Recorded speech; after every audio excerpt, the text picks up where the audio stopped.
1952년 9월 17일 대서양 한가운데 한 남자가 배의 난간에 서 있다. 찰리 채플린 63세. 그는 아직 모른다. 자신이 다시는 미국 땅을 밟지 못할 것이라는 사실을. 찰리 채플린 16세 소녀와 결혼. 공산주의자 채플린 추방하라. 세계는 그를 두 얼굴로 기억한다. 천재 코미디언과 도덕적 타락자. 예술가와 스캔들의 주인공. 사실들은 명확하다. 3번의 결혼 중 2번이 미성년자였다. 평생 2,000명이 넘는 여자와 잠자리를 한 남자. 첫 번째 아내 밀드레드 해리스, 만 16세. 두 번째 아내 리타 그레이, 역시 16세. 1924년 그녀가 임신했을 때 그는 35세였다.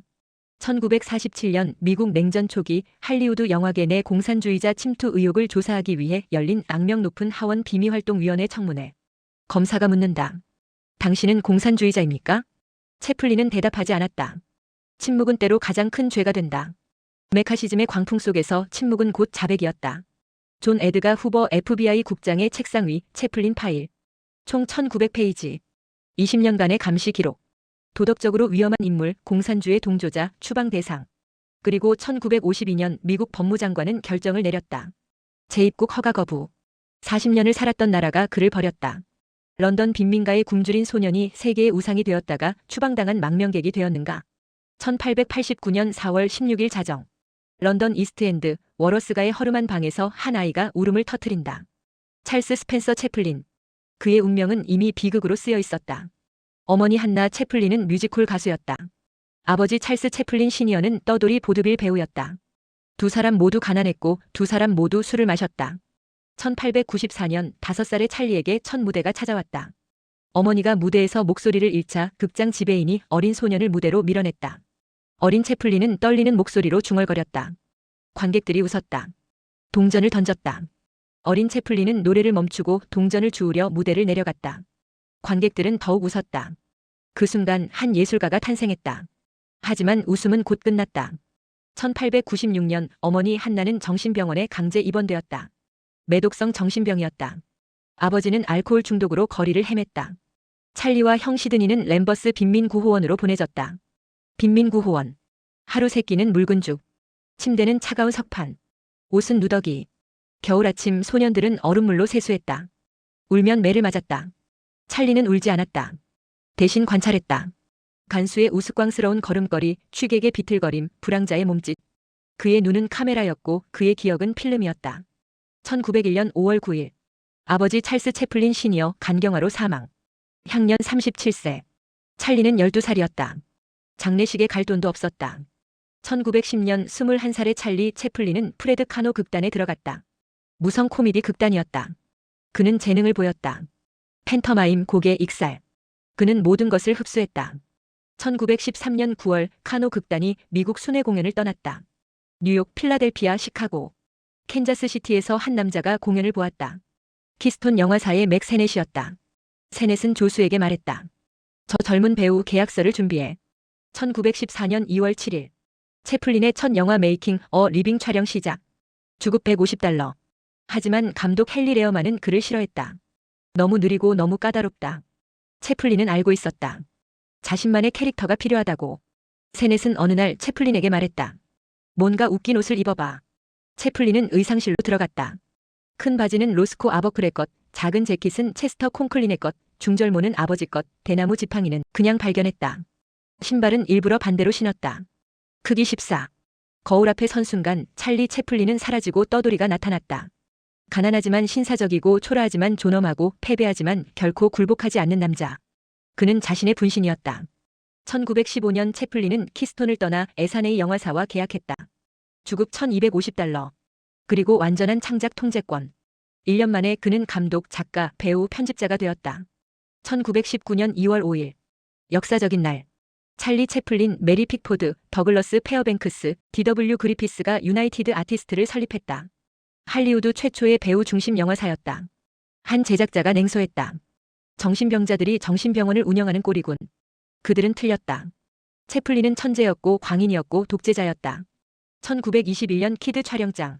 한 장면을 찍기 위해 53번의 테이크를 했다. 어린 배우 제키 쿠거는 울었다. 스태프들은 불평했다. 채플린은 개의치 않았다. 조 감독은 채플린 씨 예산이 모자랍니다. 채플린은 차갑게 말했다. 예술에 예산은 없어. 다시 찍어. 키드는 대성공이었다. 600만 달러를 벌었다. 하지만 그건 중요하지 않았다. 중요한 것은 사람들이 울었다는 것이다. 코미디를 보며 1924년 11월 24일 35살의 채플린은 16살의 리타 그레이와 비밀리에 결혼했다. 그녀는 임신 중이었다. 멕시코 국경 근처 한밤중의 결혼식. 이것은 사랑이 아니었다. 스캔들 회피였다. 당시 캘리포니아 주법도 18세 미만과의 성관계를 범죄로 규정했다. 1927년 리타는 이혼 소송을 제기했다. 소장은 52페이지. 채플린의 성적 일탈, 정서적 학대, 정치적 신념을 낱낱이 폭로했다. 언론은 광분했다. 채플린은 100만 달러를 지불하고 입을 다물게 했다. 하지만 상처는 남았다. 1936년 모던 타임스. 채플린은 자본주의를 공격했다. 기계화된 공장, 비인간화된 노동, 빈부격차. 화면에는 웃음이 있었지만 메시지는 분노였다. 자본가들은 분노했다. 노동조합은 환호했다. FBI는 파일을 열었다. 1940년 10월 15일. 위대한 독재자 개봉. 채플린은 히틀러를 조롱했다. 아니, 파시즘 그 자체를 조롱했다. 영화의 마지막 떠돌이는 사라지고 채플린 자신이 카메라를 향해 연설한다. 독재자들은 자유롭게 하지만 자신들은 노예를 만듭니다. 기계가 풍요를 만들었지만 우리를 궁핍하게 했습니다. 6분간의 연설. 할리우드 역사상 가장 대담한 정치적 성명이었다. 그리고 가장 위험한. 1942년 존 에드가 후보의 지시. 채플린을 감시하라. 24시간. 전화는 도청되었고 편지는 개봉되었고 친구들은 조사받았다. 1943년 6월. 여배우 조안 베리가 경찰에 신고했다. 채플린이 나를 폭행했다. 그녀는 임신 중이었다. 1944년 4월 친자 확인 소송. 혈액형 검사 결과는 명확했다. 채플린 O형, 베리 A형, 아기 B형. 생물학적으로 불가능했다. 하지만 캘리포니아 법원은 판결했다. 혈액형 증거는 인정되지 않는다. 양육비를 지불하라. 과학보다 편견이 강했다. 1947년 9월. 하원 비미활동위원회가 채플린을 소환하려 했다. 그는 거부했다. 나는 미국 시민이 아니다.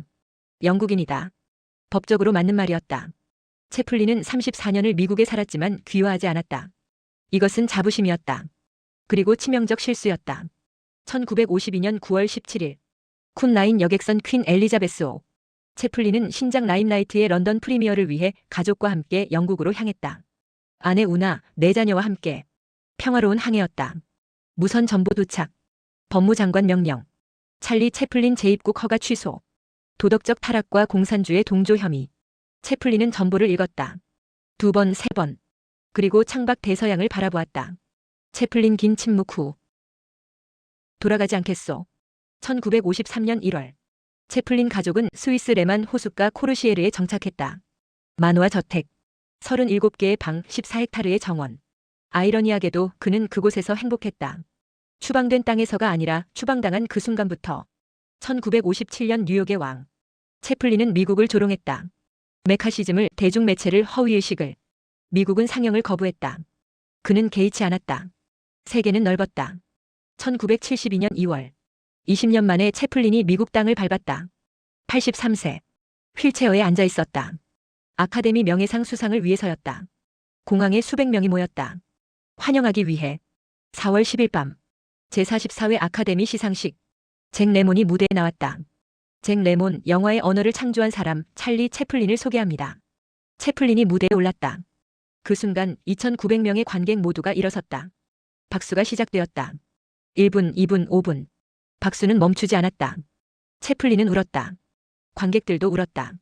12분. 아카데미 역사상 가장 긴 기립박수였다. 채플린은 마이크에 대고 떨리는 목소리로 말했다. 말로 표현할 수가 없습니다. 그는 더 이상 말하지 못했다. 말할 필요도 없었다. 모든 것이 용서되었다. 아니, 용서가 아니라 이해되었다. 1977년 12월 25일 새벽. 크리스마스 아침. 찰리 채플린은 잠들듯 눈을 감았다. 88세. 곁에는 우나가 있었다. 그는 혼자가 아니었다. 장례식은 조촐했다. 가족과 친구들만. 언론은 차단되었다. 3개월 후 도굴꾼들이 그의 관을 훔쳤다. 몸값을 요구했다. 우나는 거부했다. 찰리는 웃을 거예요. 마지막 코미디라고. 경찰이 관을 찾았다. 옥수수밭 속에 묻혀 있었다. 그의 영화들은 남았다. 키드, 골드러시, 모던 타임스, 위대한 독재자 라임라이트. 그리고 그 캐릭터.